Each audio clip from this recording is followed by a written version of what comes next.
अल्लाहु अकबर। अल्लाहुम्मा सल्लि अला सय्यिदिना मुहम्मदिन व अला आलि सय्यिदिना मुहम्मदिन व बारिक वसल्लिम। ये आखिरी एक अमल है, उसके बाद एक सवाल है। अमल ये है कि हज़रत साहब, बेटियों के रिश्तों की वजह से बहुत परेशानी है। कोई ढंग का जोड़ का रिश्ता नहीं मिल रहा और मेरी बेटियों की उम्र निकलती जा रही है, तो इसलिए मैं बहुत परेशान हूँ। देखिए, अभी 2 दिन पहले मैंने बयान किया, उसके अंदर भी मैंने रिश्तों का अमल एक बताया। बल्कि हर हफ्ते के बयानात के अंदर जितने भी मौज़ूआत का इंतखाब हुआ होता है, तो उसके अंदर 2 वज़ाइफ या 2 अमाल हर हफ्ते में होते हैं, एक रिज़्क़ का और एक रिश्तों का। क्योंकि ये दोनों जो मसाइल हैं, इन्होंने उम्मत को घेरा हुआ है और हकीकत में जाग रहे हैं, हकीकत में ये मसाइल नहीं हैं, ये हमारी बेदीनी ने मसाइल खड़े कर दिए हैं, मसाइल खड़े कर दिए हैं। देखें, जब अल्लाह वालों हम अपनी ख्वाहिशात को हद से ज़्यादा बढ़ाएंगे तो हम गरीब हो जाएंगे। क्या होगा? हम गरीब हो जाएंगे। मेरी आमदनी है 50,000 रुपया और मैं मकान जो है वो किराए का 5,000 वाला ले सकता हूँ। वही मकान मैं 15,000 रुपये वाला बीवी की ख्वाहिश पे या बच्चों की ख्वाहिश पे या ज़ाती अपनी ख्वाहिश पे, एहसास कमतरी को ख़त्म करने के लिए ले लूँ, तो बाकी कितना बचेगा? 35,000। तो मेरी ज़िंदगी क्या हो जाएगी? मुश्किल। तो ये एक मैंने मिसाल दी है कि जब अपनी ख्वाहिशात को बढ़ाओगे तो रिज़्क़ की तंगी महसूस होना शुरू हो जाती। इसलिए मौला अली फरमाते हैं कि जब मैंने अपनी ख्वाहिशात को काबू कर लिया तो मैं सबसे ज़्यादा अमीर हो गया। तो अपनी जितनी ज़रूरतों को, ख्वाहिशात को बढ़ाते जाओगे अल्लाह वालों, उतनी आमदनी आपकी बढ़ेगी नहीं। रिज़्क़ तो वही मिलना है जो मुक़द्दर अल्लाह ने कर दिया हुआ है। तो फिर सारी ज़िंदगी आप वज़ाइफ पढ़ते रहोगे और सारी ज़िंदगी शाकी रह के गुजार दोगे कि रोटी की तंगी है, रिज़्क़ की तंगी है, रिज़्क़ की तंगी है। इसलिए अल्लाह वालों ये तलकीन करता रहता हूँ कि जितना अल्लाह ने दिया है उस पर राज़ी हो जो, ये सोच के कि अल्लाह ये भी ना देता तो आप क्या करते, कि अल्लाह ये भी ना दे तो फिर आप क्या करते।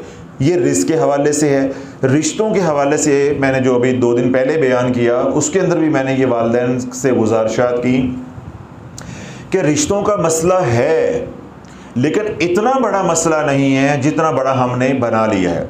क्यों?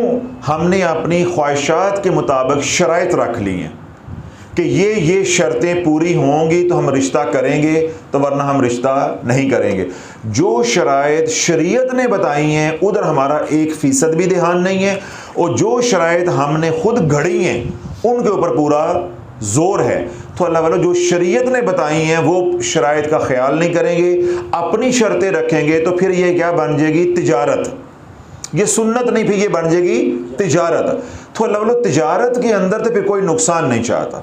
अगर आप अमीर घर में बच्ची ब्याहना चाहते हैं तो जिधर आप चाहते हैं वो आपसे भी अमीर घर में जाना चाहते हैं, वो आपकी तरफ क्यों आ जाए? तो इसलिए पहले तो अपने मयार के ऊपर गौर व फिक्र करें। 99% बच्चियां घर में सिर्फ इसलिए बैठी हैं कि उनके माँ बाप कहते हैं कि हमने मयार का रिश्ता करना है, हमने मयार का रिश्ता करना है, ये रिश्ता हमारे मयार का नहीं है, ये रिश्ता हमारे मयार का नहीं है। असल मसला ये बना हुआ है।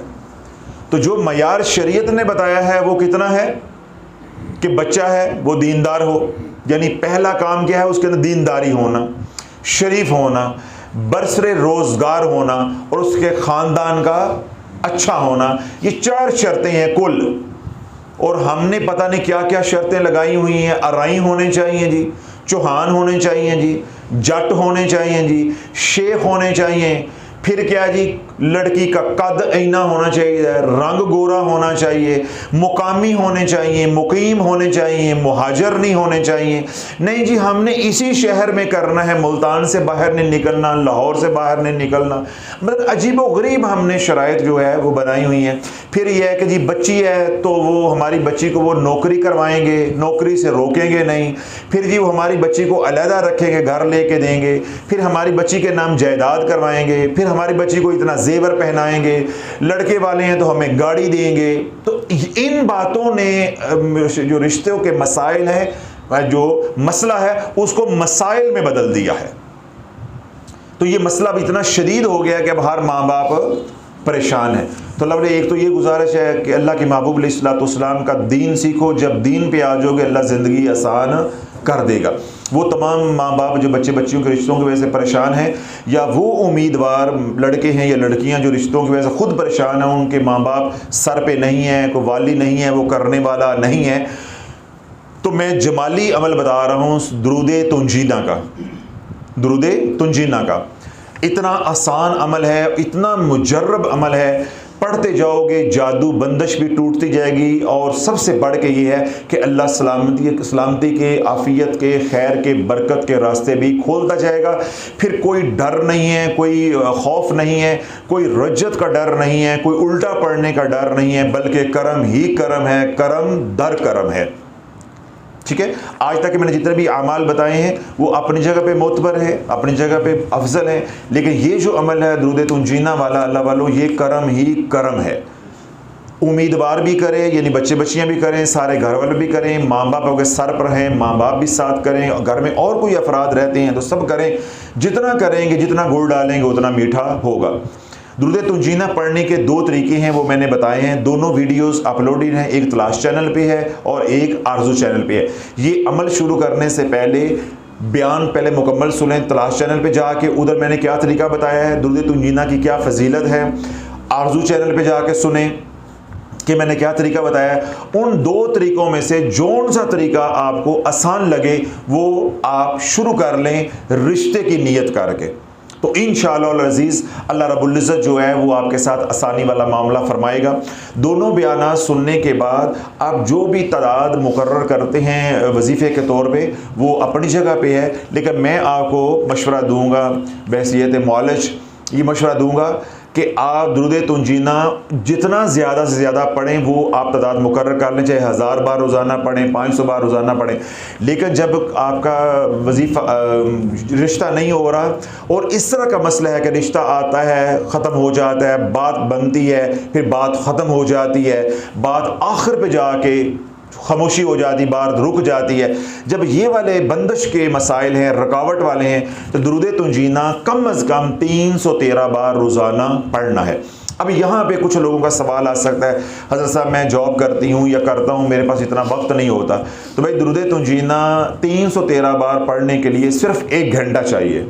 अगर बुढ़ी चाहिए और बुढ़ी को शोहर चाहिए तो 1 घंटा देना पड़ेगा। ठीक है, मैंने वक्त भी बता दिया है कि मुझे बाद में आप ना ये कहें जी ये मेरे से पढ़ा नहीं जाता। भाई 2-4 दिन, 5 दिन, 2 हफ्ते पढ़ोगे, जब आपको पढ़ने का ढंग आ जाएगा। कभी सारी ज़िंदगी पढ़ा नहीं है, अब जब पढ़ना शुरू करोगे आपकी रफ्तार बेहतर हो जाएगी। ये सिर्फ 1 घंटे का अमल है। इसमें आप ये कर सकते हैं, जो सिर्फ ये रायत उन लोगों के लिए है जो मजबूर हैं, जिनकी वाकई मजबूरी है कि वो इस अमल को 2 हिस्सों में तकसीम कर लें, 3 हिस्सों में तकसीम कर लें। 100 बार सुबह पढ़ लें, 100 बार मगरिब के बाद पढ़ लें, 100 बार रात सोने से पहले पढ़ लें, या 100 बार दोपहर में पढ़ लें। यूं जो है वो मुकम्मल कर लें, लेकिन इसका वो असर नहीं आएगा जो असर आप एक ही नशिस्त में बैठ के यकसू हो के हुज़ूर अलैहिस्सलाम के मवाजा शरीफ का, रोज़े रसूल का तसव्वुर करके पढ़ेंगे और अपना मकसद ज़हन में रख के पढ़ेंगे। जो नफ़ा 313 यूं पढ़ने का होगा वो तोड़ तोड़ के पढ़ने का नफा नहीं होगा, लेकिन नफे से खाली नहीं है। अब एक बंदा मजबूर है तो वो कर ले, लेकिन मैंने सारा मसला, सारी बात जो है नुक्ता खोल दिया है। अगर आप वाकई शादी करना चाहते हैं, वाकई रिश्तों के मसाइल से निकलना चाहते हैं, फिर बीमारी को बीमारी समझें, इलाज को इलाज समझ के करें। माँ बाप हैं, बच्चा बच्ची हैं, घर में के और लोग हैं जो मुखलसीन हैं, वो अमल करना चाहते हैं उसके लिए, तो वो सब मिल के क्या करें, 313 मरतबा रोज़ाना पढ़ें। पहले दोनों बयानात तलाश और आरजू पे सुने, कि क्या तरतीब है, कैसे पढ़ना है। उसके बाद मैंने साथ एक मशवरा दिया है कि जो भी तादाद आप मुकर्रर करें, लेकिन तादाद 313 से कम नहीं होनी चाहिए। और जब रिश्ता हो जाए, आपकी बात पक्की हो जाए, यानी मंगनी जिसको कहते हैं, या निकाह आपने कर लिया, बात तो पक्की हो गई, उसके बाद अगर आपके पास फुर्सत नहीं होती तो दुरूद तुंजीना की तादाद आप कम करके 70 बार रोज़ाना कर दें। फिर लेकिन वो 70 बार क्या होगी? 70 बार सुबह, 70 बार शाम। क्यों? जिन हजरात के रिश्तों के अंदर रुकावट होती है, अमूमी तौर पे या तो वो अल्लाह की पकड़ में होती हैं या आजमाइश में होते हैं, जादू होता है। तो अगर वो रिश्ता हो भी जाएगा तो आप दुरूद तुंजीना एकदम छोड़ देंगे पढ़ना, तो उसका नुकसान क्या होगा? रिश्ता हो के टूट जाएगा। निकाह हुआ है तो रुखसी से पहले ऐसे बातें निकल आएंगी कि तलाक पे बात ख़त्म होगी जाके, या खुला पे बात जाके ख़त्म होगी। इसलिए मैं ये कहूँगा कि जिन हजरात ने ये अमल करना है, 313 बार पहले ये पढ़ें, जब रिश्ता हो जाए उसके बाद 70 मरतबा सुबह शाम पढ़ते रहें, तकरीबन आधे से भी कम हो जाएगा। फिर जब रिश्ता हो गया, यानी रुखसती हो गई, निकाह हो गया, अपने घर चले गए, तो फिर यही दुरूद तुंजीना 70 बार सारी ज़िंदगी पढ़ते रहें। इसका नफ़ा क्या होगा कि अल्लाह बसा के दिखाएगा। चाहे आप बहू लेकर आ रहे हैं या अपनी बेटी को बहू बना के किसी के घर भेज रहे हैं, आने वाली भी बसेगी, जाने वाले भी अल्लाह बसा के दिखाएगा। अल्लाह जादू से भी बचाएगा, माली तंगदस्ती से बचाएगा, आपस की लड़ाइयों से भी बचाएगा। अल्लाह वालों, आज माँ बाप जो परेशान हैं कि जी रिश्ते नहीं होते, मैं कहता हूँ कि रिश्ते ना होना इतनी बड़ी परेशानी नहीं है। उन माँ बाप से पूछो जिन्होंने रिश्ते कर दिए हैं, उनके साथ क्या हो रहा है, उनके साथ क्या हो रहा है।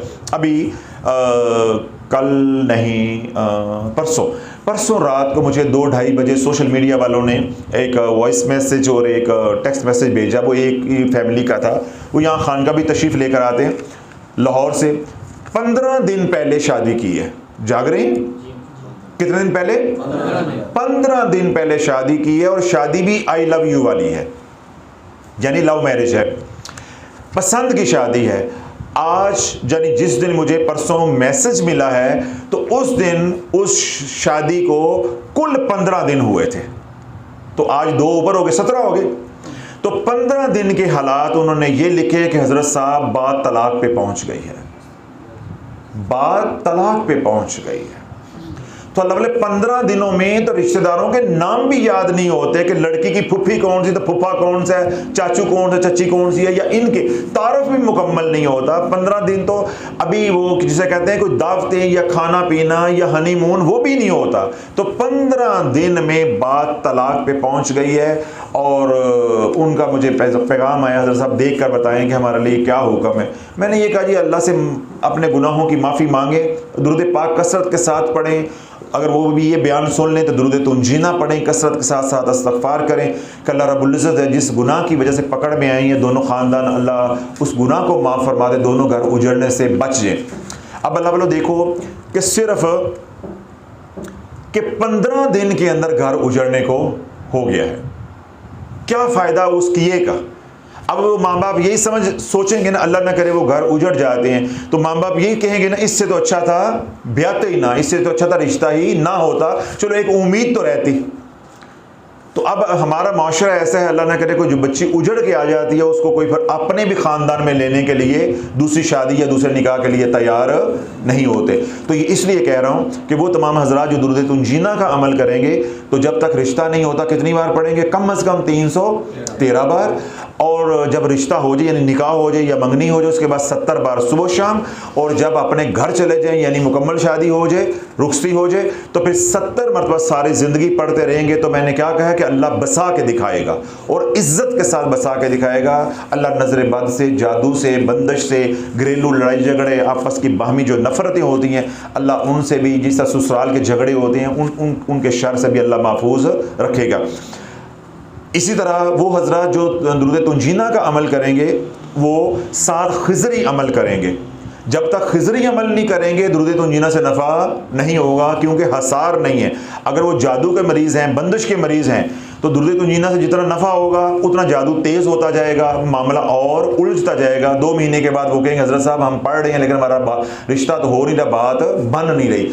इसलिए वो तमाम हजरात जो है वो खिजरी अमल भी करेंगे, हर नमाज के बाद पढ़ेंगे।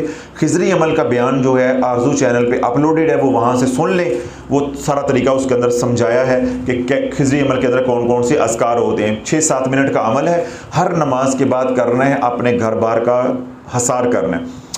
अब ये रिश्ता हो गया, जब रिश्ते के लिए पढ़ेंगे तो 313 बार दुरूद तंजीना रोज़ाना पढ़ेंगे और खिजरी अमल हर नमाज के बाद पढ़ेंगे। जब मंगनी हो गई या निकाह हो गया तो फिर हम क्या करेंगे, दुरूद तंजीना 70 बार कर देंगे और खिजरी अमल 5 नमाजों के साथ चलता रहेगा। फिर जब रुखसती हो गई यानी शादी मुकम्मल हो गई, अगले घर में चले गए, फिर क्या करेंगे कि 70 बार दुरूद तंजीना सारी ज़िंदगी पढ़ेंगे और खिजरी अमल भी सारी ज़िंदगी पढ़ेंगे। ये खिजरी अमल मेरे आपके लिए, सब के लिए, ये सिर्फ उनके लिए नहीं है जिनकी शादी होनी है।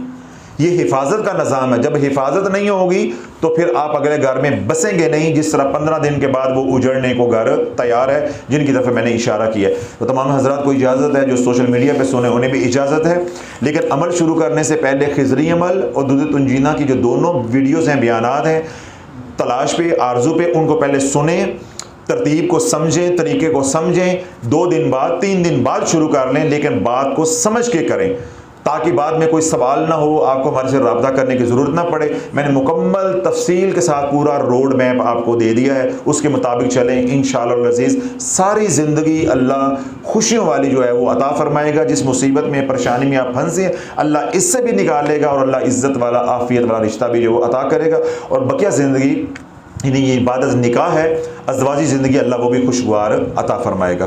तमाम हज़रात को इजाज़त है, जो बाद में सोशल मीडिया पर सुने उन्हें भी इजाज़त है।